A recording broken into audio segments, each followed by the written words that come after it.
How easy is it to get up in the morning when you know you're not doing all that it takes? It's not very easy at all. You can just lay there awake thinking, oh, what's a few more minutes in bed? It won't matter much anyway. Wrong. It does matter. It will matter. Now, how easy is it to get up in the morning when you're pouring it on, doing the best you can, anxious to get going, make progress toward your dreams? It's a whole different story.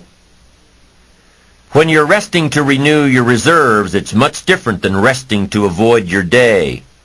When you're psyched up and excited for your life, when you're excited for what you've planned to accomplish for the day, it's amazing. You'll wake up before the alarm clock even tries to startle you awake. Your successes fuel your ambition. Your successes give you extra energy. Your successes pave the way for more successes. It's the snowball effect. With one success, you're excited to meet another, and another, and another. And pretty soon, the disciplines that were so difficult in the beginning, the disciplines that got you going, are now part of your philosophy. How do you know when you're successful? Do you have to be a millionaire? No. All we ask of you is that you earn all you possibly can. If you earn $10,000 a year and that's the best you can do, that's enough. God and everything else will see to it that you're okay. The key is to just do the best you can. If it's $10,000 a year, wonderful. If it's $100,000 a year, wonderful. If it's $1 million a year, wonderful. It doesn't matter $10,000 a year or $1 million a year. It doesn't matter as long as you've done the best you possibly can. Earn the most you possibly can. Be the most you possibly can. And here's why. The essence of life is growth. The essence of life is growth, to do the best you can. And here's what's interesting.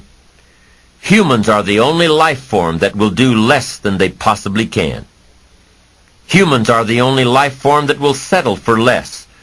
Every other life form except human beings strive to its maximum capacity.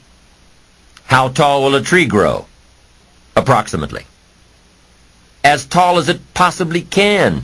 You never heard of a tree growing half as high as it could. No, trees don't grow half. Trees send their roots down as deep as possible, stretch their limbs up as high as possible, produce every leaf possible and every fruit possible. As a matter of fact, you never heard of a human physically growing half. We keep growing until we're done. Now that's a part of life we can't control. It's genetically coded. And that's probably why we keep growing till we're done. Because we can't control that part. It's the rest of our growing that we control. The growing of our minds, the expansion of our minds, that we can control. And that's what tends to get away from us. All life forms inherently strive to their max except human beings.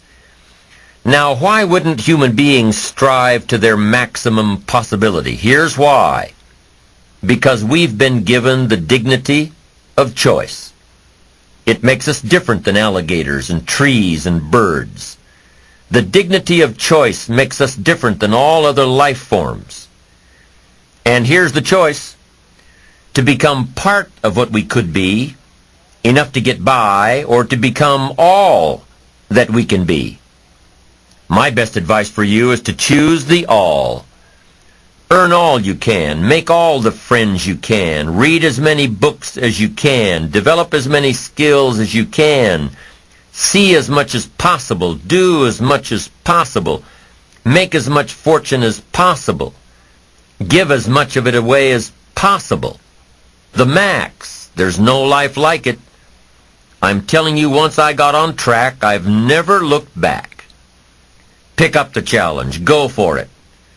Take the best of the two easies. Take the root of it's easy to get ahead. It's easy to do all you can. It's easy to succeed.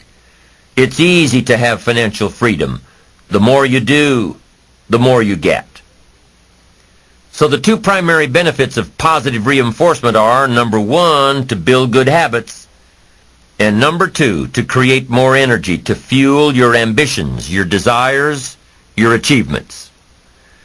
How can you isolate what's working for you and what isn't? How can you make sure that you are reinforcing your positive disciplines?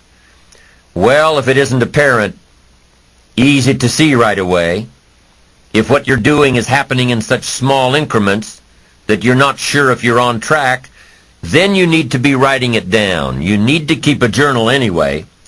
But if you really aren't sure that what you're doing is making measurable progress, you need to keep a written record.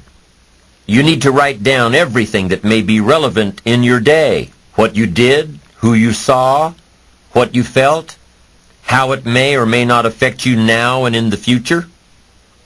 The best way to track your activities of the day is to write them down.